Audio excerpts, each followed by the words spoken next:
El Baúl de Pesqueira.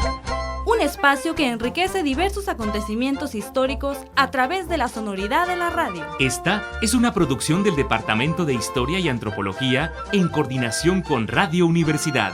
El Baúl de Pesqueira. Enriqueciendo la historia sonora. Muy buenas tardes, radioescuchas. Sean bienvenidos una vez más a su programa El Baúl de Pesqueira. Los saluda su compañero Daniel Montaño. Esta semana hablaremos sobre el voto en México, sus inicios y su desarrollo. Los invitamos a que se queden con nosotros. Para comenzar, les explicaré lo que es el voto. El Baúl de Pesqueira guarda información y datos relevantes y curiosos de gran interés. Y hoy la presenta a través de Cajita de Madera. ¿Qué es el voto? El voto se le denomina a la acción de participar en el proceso de dar una especie de opinión, o el hecho de poder decidir cómo y quién va a ejercer el poder político. En el caso de la democracia, el voto tiene la función de darle representación a la opinión de la gente, la cual elegirá al político que fungirá un cargo en el que éste desempeñará varias funciones que puedan influir en la vida del ciudadano. La acción de votar tiene dos funciones: elegir a su representante y poder ser elegido. Esto último con el fin de poder representar a su sociedad. Tomando en cuenta lo ya mencionado del proceso del voto, vale la pena preguntarnos, ¿por qué votar? Primeramente, hay que mencionar que el voto es tanto un derecho y un deber al mismo tiempo. Esto debido a la importancia que se debe tener al elegir a la gente que representará o dirigirá a la población. Aparte de eso, el hecho de ejercer el voto es parte importante de la sociedad. Esto siendo demostrado a través del tiempo, pues varios grupos sociales eran marginados del voto: la mujer, el trabajador, el indígena, el pobre, por lo que no eran tomados en cuenta a la hora de tomar decisiones. La función del Estado fue regulado por la burguesía. Actualmente, el voto es libre para todos, sin importar su raza, género o clase social. Igualmente, el proceso de elegir debe ser secreto y sin presión alguna. A pesar de las libertades, el ciudadano aún tiene presente problemas como la compra de votos o el ausentismo en el proceso electoral. Esto conllevando a un proceso que se podría considerar irregular debido a que no se respeta la voz popular. Siempre hay que recordar que el proceso de la democracia ha tenido un largo proceso de cambios y a final de cuentas en el voto se refleja la ciudadanía y su voz. Para el Baúl de Pesqueira, Daniel Montaño. Seguimos con Uriel Navarro, quien nos explicará cómo se obtenía la soberanía en el primer imperio mexicano. El transcurrir del tiempo a través de nuestro reloj de arena solo se detiene para hablar de los protagonistas que han hecho historia. Después de septiembre de 1821, Iturbide había quedado como presidente de la regencia, pero el trono seguía vacío y el Plan de Iguala estipulaba un gobierno de monarquía moderada por un congreso. La noche del 18 de mayo de 1822, la aclamación popular deseosa de que Iturbide fuera emperador llegó hasta las puertas de la casa de Iturbide, hoy conocida como Palacio de Iturbide en la Ciudad de México. El 19 de mayo se reunió el Congreso. Iturbide manifestó que se sujetaría a lo que decidieran los diputados, representantes del pueblo, mientras tanto la gente aclamaba. El Congreso no podía contener a la multitud exaltada, y se dieron dos alternativas: el consultar a las provincias o proclamarlo inmediatamente. Iturbide insistió en la primera opción. Los diputados del Congreso votaron en secreto. El resultado fue de 67 votos a favor de hacerlo inmediatamente contra 15 por consultar a las provincias. Por deseo popular y por decisión legítima del Congreso, Iturbide fue proclamado emperador. La coronación se llevó a cabo el día 21 de julio de 1822 en la Catedral Metropolitana. Él y su esposa Ana María Huarte fueron nombrados emperador y emperatriz del Imperio Mexicano. De igual modo, la bandera del gobierno de Agustín Iturbide fue modificada por él mismo con franjas verticales, con el orden de verde, blanco y rojo, además del águila real coronada sobre un nopal en representación de la leyenda náhuatl. En cumplimiento del Tratado de Córdoba, Iturbide nombró los 38 miembros de la Junta del Gobierno. Más tarde, en su manifiesto de Liorna, escribió que su intención había sido elegir a los mejores hombres de todos los partidos y clases, ya que esa sería la única manera en aquella sazón de contar con la opinión del pueblo. La Junta trabajó febrilmente y dio a Iturbide los títulos de soberano y majestad, y determinó los pormenores de la solemne entrada del ejército trigarante en México para el 27 de septiembre de 1821, que era el día en que el Libertador cumplía 38 años. El 28 de septiembre de 1821 a las 8 de la mañana, la Junta Provisional Gubernativa, compuesta de 38 miembros, que había de gobernar hasta el establecimiento del gobierno definitivo acordado el Plan de Iguala y el Tratado de Córdoba, se reunió con el Palacio Nacional. El mismo Iturbide había escogido a los componentes de esta junta, con miras a valerse de gente capaz en representación de las diversas clases y categorías sociales. Entre ellos se contaba el obispo de Puebla, jefes del ejército, abogados, sacerdotes, hombres de negocio, empleados públicos y hacendados. Venía a ser una representación corporativa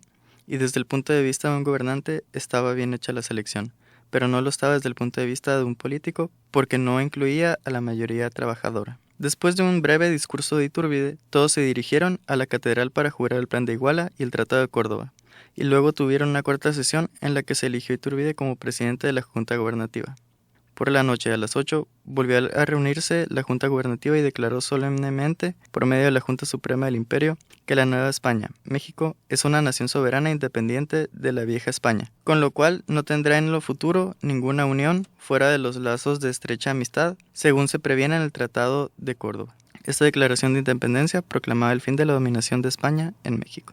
Fernando VII y sus hermanos habían sido invitados a ocupar el trono de Nueva España y no lo habían aceptado, pero el Tratado de Córdoba determinaba que habría una monarquía constitucional y como la Nueva España había sido regida por virreyes durante 300 años, la mayoría del pueblo pensaba en la monarquía como en la forma natural de gobierno. Iturbide, por su parte, había sucedido al último virrey cuando O'Donoghue voluntariamente aceptó el Plan de Iguala, ligeramente modificado por el Tratado de Córdoba, y de facto ejercitaba las funciones de virrey y de rey. Por ser así la mentalidad de la época, la Junta Gubernativa hizo regente honorario al padre de Iturbide, con los correspondientes honores y sueldo.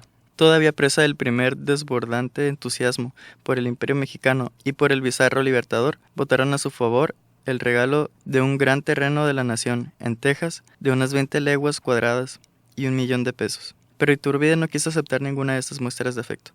También votaron que su sueldo fuese de 10,000 pesos mensuales, retroactivo al 24 de febrero de 1821, fecha del Plan de Iguala. Iturbide cedió la parte retroactiva al ejército. Antes de entrar con sus tropas en México, había propuesto honores y condecoraciones a los oficiales que le habían ayudado a conseguir la independencia, y ahora, en conformidad con eso, la regencia decretó las correspondientes promociones para los jefes más conspicuos, entre ellos Vicente Guerrero, Nicolás Bravo y Echavarri. Iturbide había prometido el 22 de marzo de 1821 a cada soldado que se uniese al ejército trigarante en sus primeros 6 meses, una nega de tierra y una yunta de bueyes. Aunque la Junta aprobó esta promesa, no hay memoria de que algún soldado haya pedido su cumplimiento, ni de que se haya dado lo ofrecido. El 9 de noviembre de 1821, Iturbide propuso a la regencia que se creasen 1 o 2 órdenes militares para recompensar a las personas de distinción y mérito, y de ahí nació la Orden de Guadalupe. Para el baúl de Pesqueira, Uriel Navarro. A continuación, Jorge Lares nos hablará sobre el voto en la República Federal. Después de la caída del efímero imperio de Iturbide, se sentaron las bases de lo que sería la primera experiencia federalista en México. La primera República Federal es el periodo histórico mexicano que comprende los años de 1823 a 1835, en el cual el país fue gobernado por un triunvirato y 9 presidentes. Fue un periodo de estructuración nacional marcado por los intentos de activación y reestructuración política, económica y social. La búsqueda del reconocimiento como nación independiente por parte de otros países, los intentos de reconquista española y las pugnas entre centralistas y federalistas, conservadores y liberales. Tras la caída del imperio, el Congreso Constituyente perdió su legitimidad ante los ojos de los detractores del imperio principalmente, por lo que se llevó a cabo un proceso de elección para la formación de un nuevo Congreso Constituyente. Algunas de las reglas de estas elecciones quedaron plasmadas en el decreto de 1823. En dicho decreto se establecía que la base para la representación nacional era la población compuesta por naturales y vecinos. Por cada 50,000 personas se elegiría un diputado tomando como base la población de las provincias.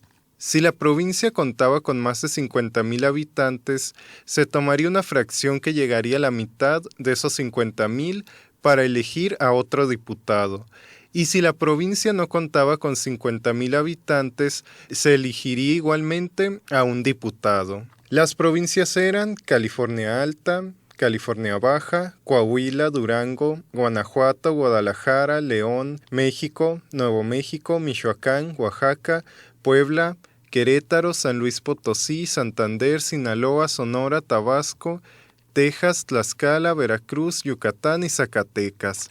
Las elecciones se llevarían a cabo a través de juntas primarias, secundarias y de provincia.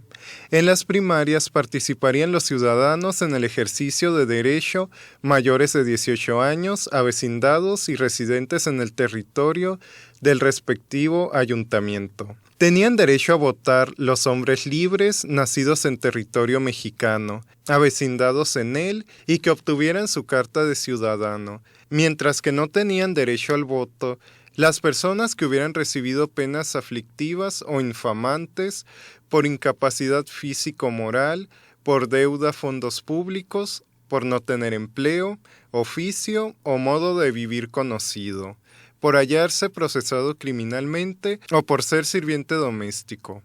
Para ser electo se requería ser ciudadano en ejercicio de sus derechos, mayor de 25 años o 21 siendo casado, vecino y residente de la municipalidad y no ejercer en ella jurisdicción contenciosa civil, eclesiástica o militar ni cura de almas. El procedimiento sería el siguiente, cito: cada ciudadano se acercará a la mesa, designará número de personas, cual corresponda de electores a aquella junta. El secretario las escribirá a su presencia y nadie se podrá votar en este ni en los demás actos de elección, bajo la pena de perder su derecho por aquella vez. Fin de la cita. Al final se darían a conocer las listas y se diría el nombre de los elegidos en voz alta.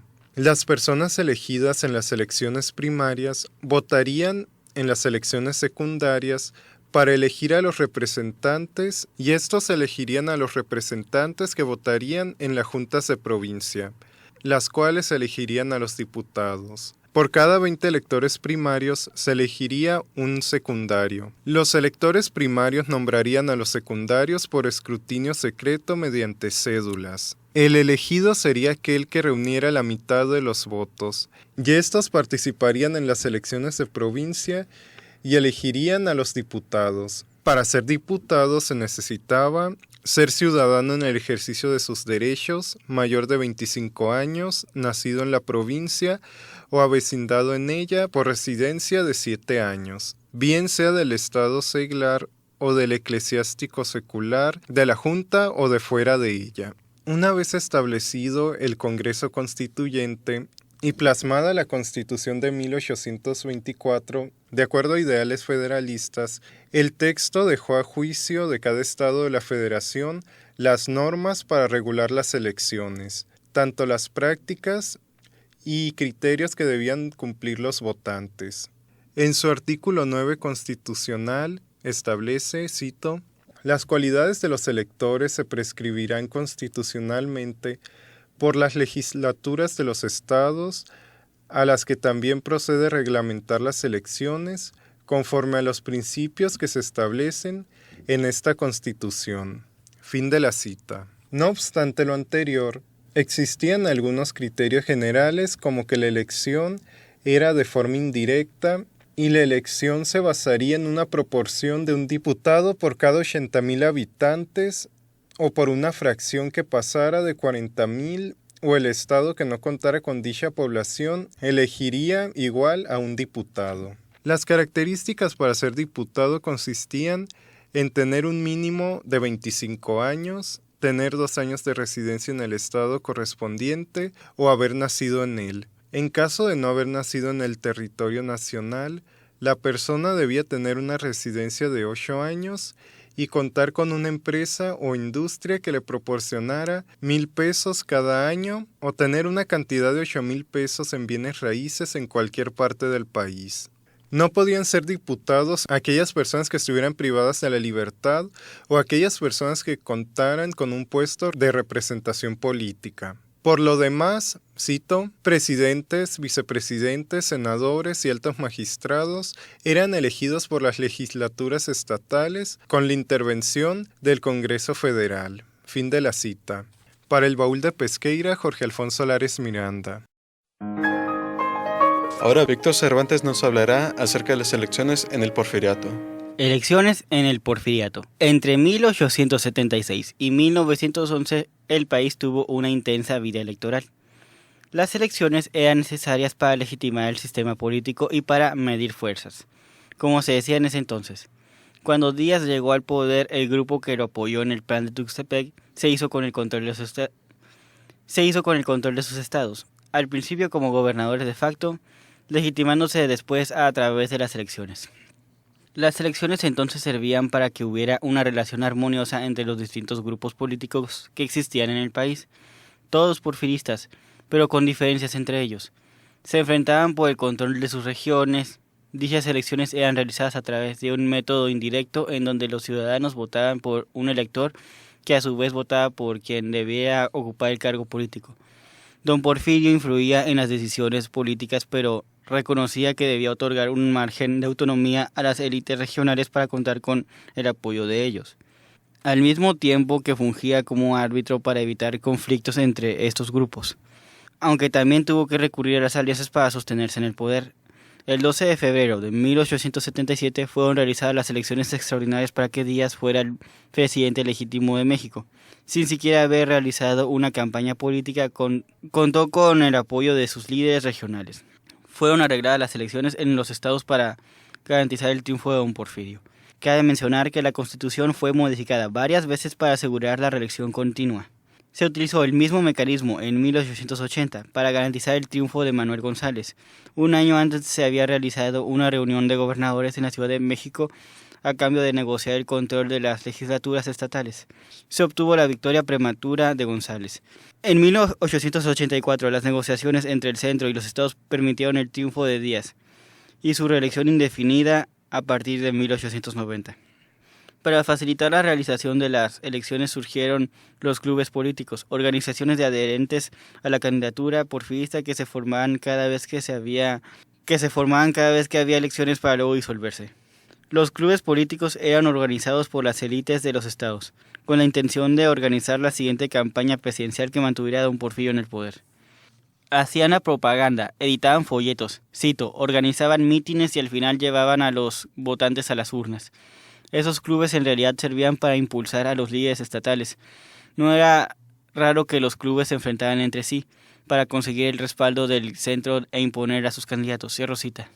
Al ocurrir esto, don Porfirio tenía que intervenir para mantener el orden en la zona afectada. Por lo general escogía un candidato que no tuviera ninguna relación con los grupos en pugna, para apaciguar los ánimos. A partir de 1887, después de reformarse la Constitución para permitir la reelección presidencial, se formó un grupo heterogéneo que controlaba todas las gobernaturas del país. Estos gobernadores estatales controlaban sus legislaturas. Al principio eran militares, con el tiempo empezaron a ser civiles con habilidades políticas y administrativas para conservar el puesto. Aunque no todos terminaban su mandato, hubieron renuncias por conflictos entre las fuerzas políticas del Estado o por el ofrecimiento de un cargo en el gobierno federal. También hubieron quienes murieron en el cargo. De 1877 a 1891, 6 gobernadores fallecieron. Entre 1892 a 1910 el número se disparó a 16. El general Díaz mantuvo su mismo gabinete desde 1896 hasta 1900. Los científicos fueron adquiriendo poder en el gobierno. Con el pasar de los años, don Porfirio envejecía, lo que provocaba incertidumbre y despertaba la ambición de quienes querían ocupar su lugar. Al terminar el 5º periodo presidencial de don Porfirio, él trató de separarse de la presidencia, pensando en hacer una combinación política que lo sustituyera en el gobierno. Mientras que unos apoyaban a Bernardo Reyes, otros apoyaban a José Yves Limantour. Cito: el primero representaba la continuidad del grupo político militar que venció a los franceses en 1867.